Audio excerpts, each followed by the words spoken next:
Major General Helena Martin rolled into Riverbend, Virginia, just before sunrise. The engine's hum of her dark gray SUV was swallowed by towering pines lining the two-lane highway. Dressed down in a navy hoodie and faded jeans, she slid from her vehicle with the quiet confidence of someone accustomed to walking through chaos unarmed. No polished uniform, no escort, no fanfare, just a single woman on a mission born of a promise. She crossed the gravel lot to the lone gas pump, the cold morning air brushing against her skin like a silent warning. Inside the dimly lit station, she offered a soft good morning, her voice steady as she picked up a bottle of water and set exact change on the counter. Every movement was deliberate, economical, as though she navigated far more dangerous terrain than this rural outpost. Unbeknownst to her, that simple exchange would ignite a storm. Behind the register stood Brenda, a 50-something clerk whose world had never included someone like Helena. Black, unadorned, unannounced. The moment Helena's calm gaze met hers, Brenda's chest tightened with a reflexive suspicion she could not explain. Her heart pounded as if the air between them crackled with unspoken danger. Instinct drove her fingers to the phone. "I need to report something suspicious," she whispered into the receiver, voice quivering. "There's a woman just standing there staring." Brenda watched wide-eyed as Helena returned to her car, placed both hands on the wheel, and took a measured sip of water. Helena checked her map, as though the universe itself might shift at any moment. And in Riverbend, it would. Major General Martin's calm was shattered by the wail of a distant siren. Across town, dispatcher Hayes barked into the handset. "Unit 12, we've got a suspicious person at the Shell station, black female, unknown identity." "Patrol car," 12 roared to life. The engine trembled under Officer Mitchell's firm grip on the wheel as his finger tapped the siren switch, unleashing a steady, urgent hum.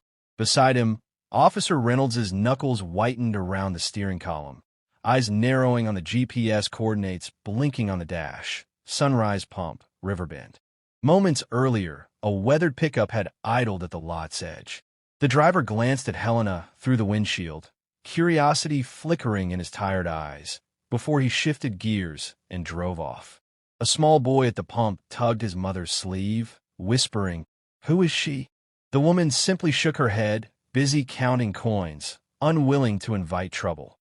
Now, Mitchell and Reynolds barreled down the narrow road. The hush that once clung to the pines was replaced by the rhythm of tires on asphalt, and Reynolds muttered, "What's our play?" Mitchell flicked on the spotlight. "Ask questions. Get ID," he replied. Orders were orders. Inside her SUV, Helena lifted one hand from the wheel. 30 years commanding elite units, navigating deserts and diplomatic chambers, she never felt more invisible. Beneath the pump's flickering light, the wind sighed through the pines, a low warning that a storm, unseen, unavoidable, was bearing down. Patrol car 12 skidded into the gravel lot, tires screaming. Mitchell's door slammed open before the car settled. His hand hovered over his baton. Reynolds tumbled out beside him, stance wide, his gaze hard on the lone SUV. Through a rearview mirror, Helena watched them approach. She lowered her window. "Good morning, officers," she said. "Major General Helena Martin. How may I help you?" Mitchell barked, "Get out of the vehicle." Now, Helena's hands rose, one brushing her lapel. "I'm here on official business. You're welcome to verify my ID." Instead, Mitchell yanked the door. Helena was pulled from a seat. Her knee hit the concrete with a thud. Around them, a handful of customers froze. Some gas pumps clicked. A stray dog barked nervously. Reynolds crouched to cuff her wrists. The steel clicked shut, the sound sharper than any gunshot. Helena inhaled slowly. Her eyes met Mitchell's. A flash of something deeper than defiance. Something earned through decades commanding respect in far more dangerous places. Her silence became a statement. A teenage boy lifted his phone and began recording. His breath hitched as he realized the fallen figure wasn't a criminal, but a decorated general. Mitchell slammed a gloved hand onto Helena's shoulder and yanked her wrist behind her back. The cuffs bit into her skin as Reynolds forced her head down. Helena's voice was barely audible. "I am not resisting," she murmured, but the officers stayed deaf. The air grew thick, tension hanging heavy like the scent of gasoline. Helena felt every eye on her, from the clerk peering through the glass to the stranger in the truck idling beyond the pump. In that suspended moment, she understood exactly how much space a black woman was allowed to occupy. Step beyond it, and you're met with force. Step below it, and you disappear. She could have invoked her rank, demanded respect. Instead, she chose restraint, and somewhere, not far away, a voice whispered into a phone. "She's not just anyone. She's the one they should have never touched." In the echo of her stillness, power shifted imperceptibly. The silence itself demanded recognition of a truth that no amount of paperwork could obscure. Far from the quiet streets of Riverbend, inside a steel-lined barracks, Private First Class Jackson scrolled through his phone in the dim glow of pre-dawn hours. He nearly dropped the device when the video came into focus. A woman in plain clothes, bound in handcuffs, her head pressed to a gas-stained hood by two uniformed officers. His breath caught. The woman spoke with calm authority. Major General Helena Martin. He had seen her stand tall in dress blues just months before, commanding a battalion with elegance and fire. Jackson forwarded the clip to his squad leader with a single caption, "Sir, please advise." Within hours, it passed from phone to command post, from whispers in the barracks to briefing screens in Washington. By sunrise, it had reached the Joint Chiefs. No alarms were raised, no outrage declared, just a silent shift. Every officer who saw it felt it. Something old had cracked, that a terse memo circulated at the Pentagon. Situation awareness. Major General Martin incident. Legal and intelligence divisions monitoring. Standby. The military machine moved with deliberate precision. Talking points were drafted. Briefings were assembled. None of it needed loud declarations. Those who served knew what was at stake. Helena Martin wasn't just a general. She was a symbol. Her fall, filmed and replayed by millions, could not be ignored. In Riverbend, as evening shadows stretched long, a quiet convoy of matte black vehicles emerged.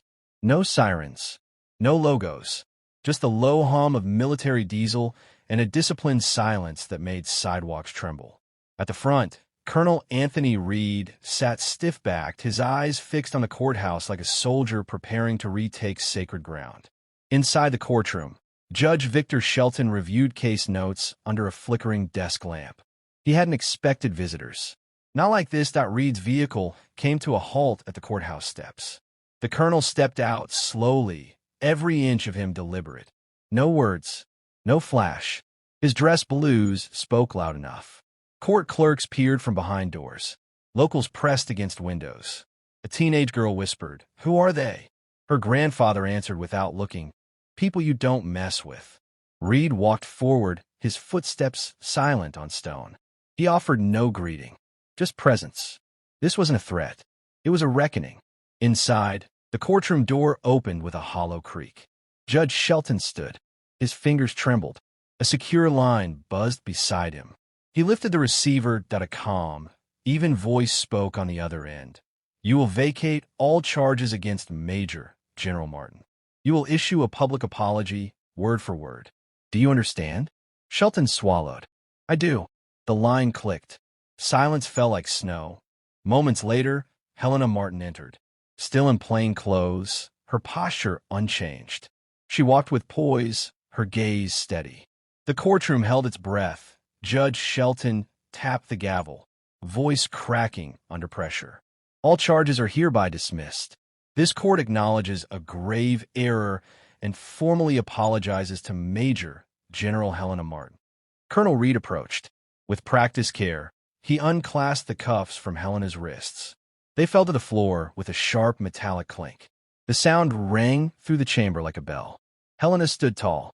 She faced the room, not with fury, but with conviction. "Injustice wears many uniforms," she said, her voice calm. "I stood still, and still I was seen as a threat. But justice, true justice, requires no weapons. Only truth." Reporters scribbled. Phones recorded. Even the walls, it seemed, leaned in. She continued, "There are countless others without rank or cameras. Their voices fade in silence. But today that silence breaks. A hush settled once more, not of fear, but of awakening. And for the first time, the people of Riverbend listened.